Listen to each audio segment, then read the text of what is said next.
Viewers अस्सलाम वालेकुम। आपको आज की सबसे बड़ी और अहम ब्रेकिंग न्यूज़ से आगाह कर रहे हैं। सिंध में स्कूल की लड़की की वीडियो वायरल हुई है जो कि सोशल मीडिया पर मुख्तलिफ अंदाज से दिखाई दे रही है। क्या है पूरी खबर आपको बताएंगे इस छोटी सी वीडियो में।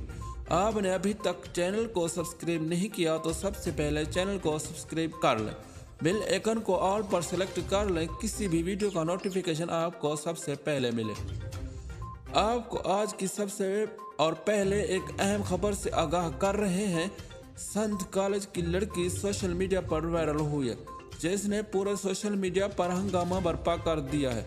ये लड़की सिंध यूनिवर्सिटी की तालबा थी। ये वीडियो किसने और क्यों बनी अभी तक कोई पता नहीं चल सका। पूरी वीडियो सोशल मीडिया पर वायरल हो चुकी है।